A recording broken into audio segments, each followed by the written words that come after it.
audit data from client. But there's one other thing that we shouldn't underestimate, and this is something that we humans do quite naturally. We are learning from each other. Right? So, I mean, I'm learning from my wonderful colleagues here at the AIS lab, for example, on a daily basis, and hopefully I'm able to give something back as well. And why not making this to a certain extent work also in the audit context? And this is the whole idea of federated deep learning. And there was also a very famous paper in 2017, again by the Google AI team, where they proposed learning meta accounting data representations in a federated learning setup. So what Google is doing, for example, if you have a Pixel phone, what they're doing is on your Pixel phone, you are always training small neural network models on your mobile devices, and then you're sending the parameters of these models to a Google server. And what the Google server is doing, it aggregates the model parameters with a sophisticated aggregation technique, and then sends the model back to your mobile device, for example, so that hopefully your mobile device is also getting smarter, and you're also getting, you're profiting from the other models that other Pixel phone users are trained on. That's the main idea of federated deep learning. So the question is, I mean, in an audit setup, I think we have a very similar setup to a certain extent, because the very appealing thing is that audit firms, they are hopefully, especially some kind of trusted advisor to all the individual clients that they are auditing.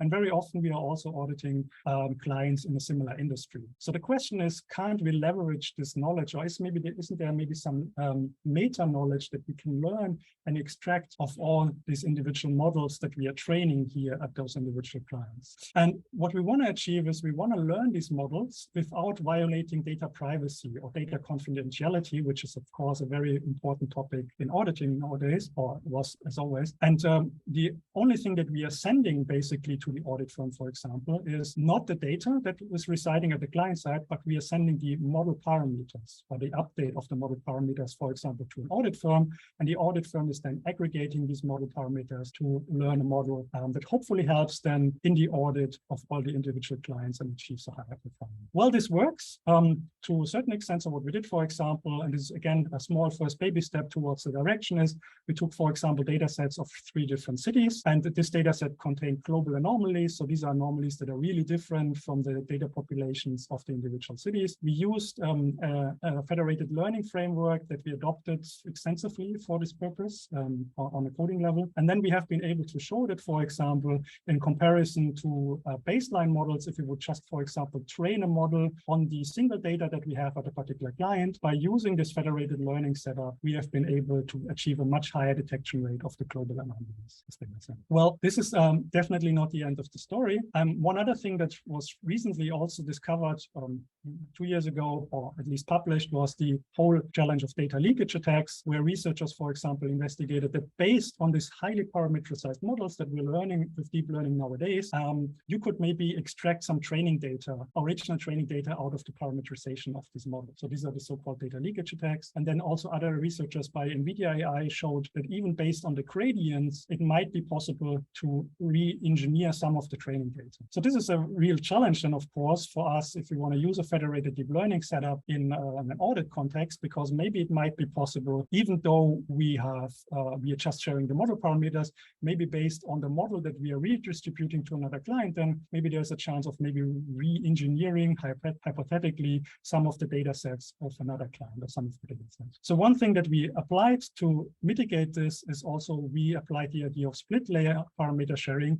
So we are not sharing the entire model always with the audit firm, or if the audit firm is not processing the entire model, it's just processing parts of the neural networks, and especially the layers that correspond to the higher dimensional features that we're learning. So not the input and the output layers, which correspond to the low-level features, which have a very high similarity to the data. And the other thing that we're also using was another technique, which is called differential privacy, where we, instead of just sharing the model parameters throughout the training process, we are adding some Gaussian noise, for example, to the gradients of the model training in order to obfuscate even further the parameters that are learned, and they can't really fit 100% always to the training data. This is definitely a trade-off in terms of detection accuracy and the level of noise that you have. Okay, so here are some examples how much information needs to be shared, but I don't want to steal too much of your time, and especially with Abby's time. So then what are the next steps now?